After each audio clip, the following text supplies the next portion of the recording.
Hello, Aries, Sun Rising and Venus signs. Kamusta kayo? Sana po nasa mabuti kayong kalagayan. Welcome back po sa Star Tarot. At kung bago kayo rito, welcome din po kayo. Please subscribe, like, share my videos, and leave me a comment kung nakaresonate po kayo. So, tignan natin kung anong mga mensahe para sa inyo. Usaping pag-ibig. First message ninyo, career. Ayan. So, siguro, meron kayo ritong love for your career. 'Di ba? Mas, siguro, ang iba sa inyo rito, mas bibigyan ninyo ng mas maraming oras, panahon, atensyon, yung inyong karera. Sa ngayon. Pwede kasi na nandoon na kayo sa puntong you are kumbaga, umaangat na kayo, umaasenso na kayo pagdating sa inyong career, you know. Meron ngang success dito, so po pwedeng meron kayong tagumpay na makakamit sa ngayon. Meron advancement, so this is something na talagang pinagsikapan ninyo. Kaya maaaring napakahalaga nito para sa inyo sa ngayon. Some of you Aries, siguro you're going to prioritize, pagpuput up ng sarili ninyong negosyo sa ngayon. Pwedeng ang iba sa inyo pinagsasabay, no, yung career ninyo, meron kayong trabaho, and at the same time, on the side, meron din kayong racket, meron kayong negosyo. And pwede rin, no, na through your work, no, through your work, doon mo makikilala yung magiging jowa mo or yung liligawan mo, or baka doon mo makikilala yung manliligaw sa'yo. Pwedeng ganun din ang link dito, no? So, good luck sa'yo. We have Ice King. Wow. So, maaari, no? Na kayo talaga ay siguro magpuput up ng sarili ninyong negosyo.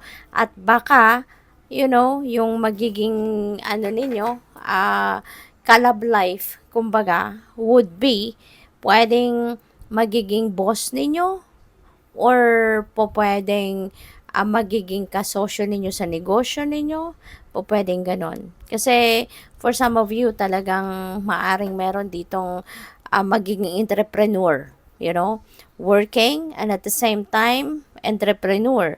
'Di ba? Business person. So, napakagaling.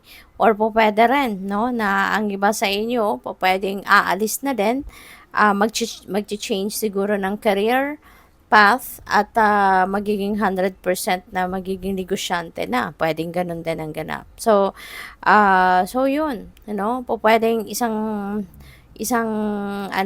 isang tao na magiging jowa ninyo rito, yung makikilala ninyo sa larangan ng negosyo or maaaring sa inyong trabaho. So, baka ninyo to, colleague, kumbaga, no?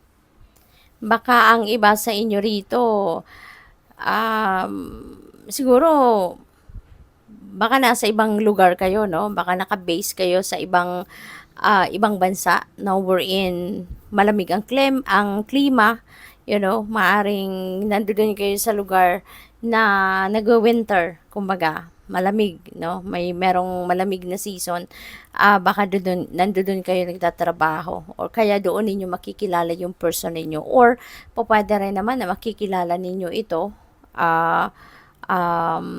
sa sa online work ninyo, kung nag-online work kayo, at baka boss ninyo ito na pwedeng naka-base kunyari sa US, 'di ba? Yung ganon. So, good luck sa iyo. So, tignan natin kung ano pa ang ganap dito for Aries.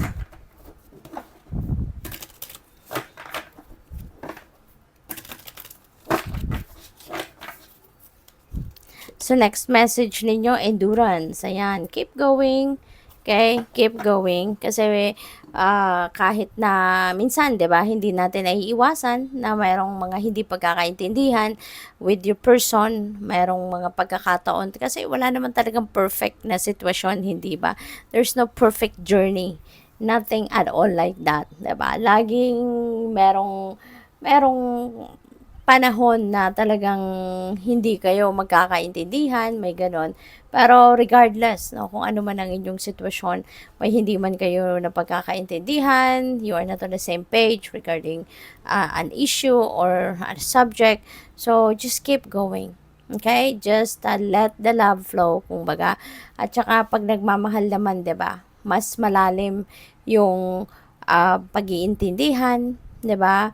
Mas malalim yung pagpapasensya, 'di ba? 'Yun ang dapat na pairalin, hindi yung agad-agad, no? Hiwalay agad, merong pag-aaway, hiwalay agad, away agad na bongga-bongga, 'di ba? So bigyan ng ano, dapat kailangang ano to, marunong kayong mag-adjust, marunong kayong alam mo yun, yung ilugar, no? Ilugar ninyo yung inyong sarili sa tama para maging ganun din yung person mo. At saka merong mga pagkakataon na kailangan tayong, kunyari, tayo naman yung may kasalanan. 'Di ba? Tayo yung may pagkukulang. So siguro alam mo din, no, kung saan ka lulugar, 'di ba? Kung ikaw ay kailangan mag-apologize, 'di ba? Kung sino yung kailangan mag-apologize, 'di ba? Mag-apologize. At kung ikaw naman yung kailangan mag-intindi, then dapat intindihin din ninyo yung person ninyo. Yung ganun ba? Para merong give and take at hindi tayo umabot doon sa hiwalayan agad without even trying, 'di ba? Na effects kung ano man ang kunyari hindi na pagkakaintindihan, 'di ba? So, tignan natin kung ano pa ang mga messages dito para sa iyo. So, we have the unseen. Too much is hidden from you. Wow. Aries. Baka meron ditong secret. Baka yung person ninyo merong sinisekreto sa inyo. Marami na sigurong tinatago na mga bagay, impormasyon, no? Merong mga hindi sinasabi sa inyo. So this is not going to resonate with everyone, okay? So just take as it resonates, Aries.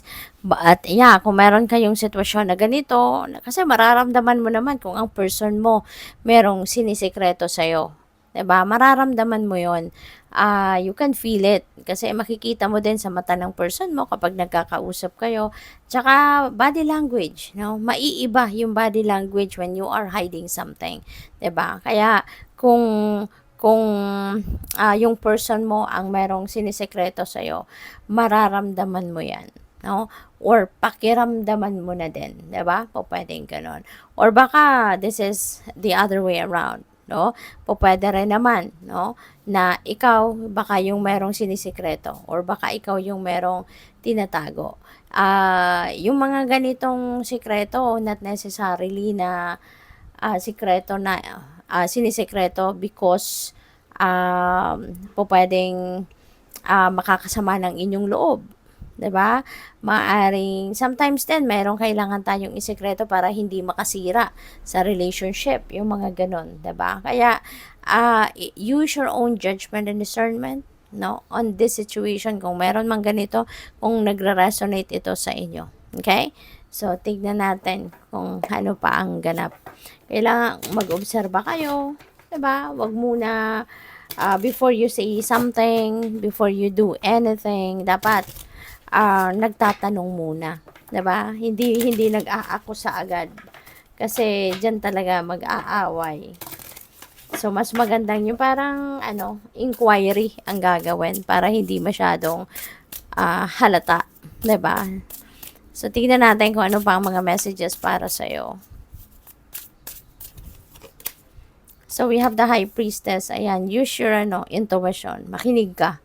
Napakahalaga na makinig ka sa iyong intuition. Napakahalaga na talagang pakinggan mo yung gabay ng Divine Universe. Kasi lagi, ito yung magdadala sa iyo sa ito yung laging magdadala sa inyo sa tamang daan.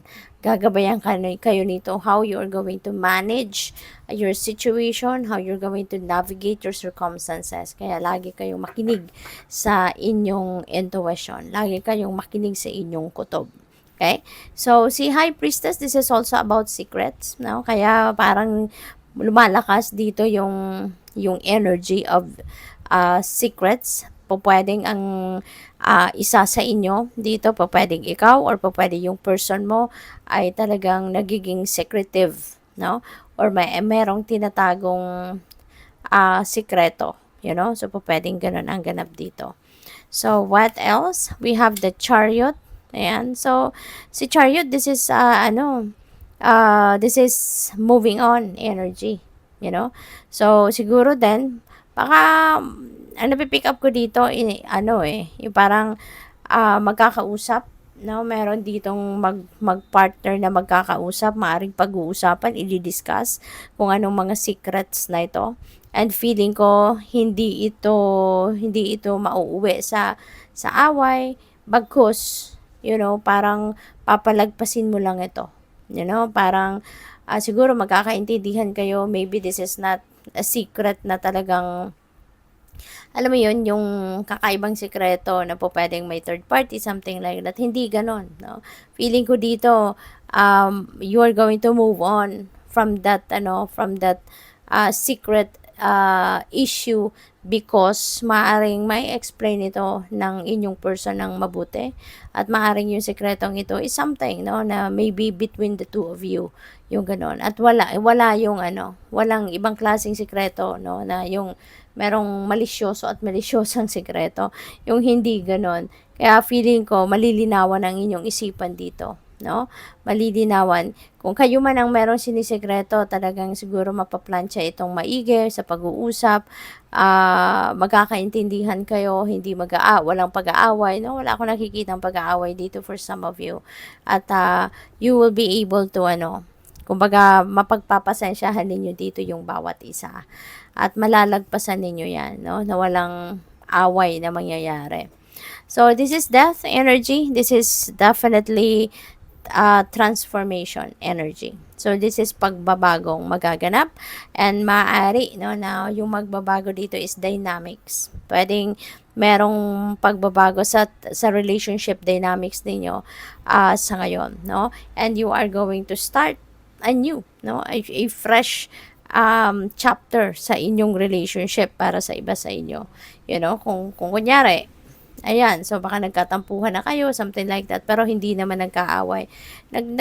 Yung may lang, yung parang saywar, at dahil sa pag-uusap, dahil sa masinsinang pag-uusap, madidiscuss ninyo yung mga issues, at kaya siguro magkakaroon kayo ng panibagong yugto, kumbaga magsisimula kayo ng panibagong chapter in your relationship na ngayon mas magiging sensitive na kayo sa nararamdaman ng bawat isa, 'di ba? Kasi kung walang mga ganun pangyayari, hindi lumalabas dun yung natin yung understanding natin, yung intensity ng love natin sa person natin, 'di ba? Kaya din talaga maganda rin na merong mga lubak-lubak na pinagdadaanan sa relasyon, hindi lang yung puro sweet-sweetan, 'di ba?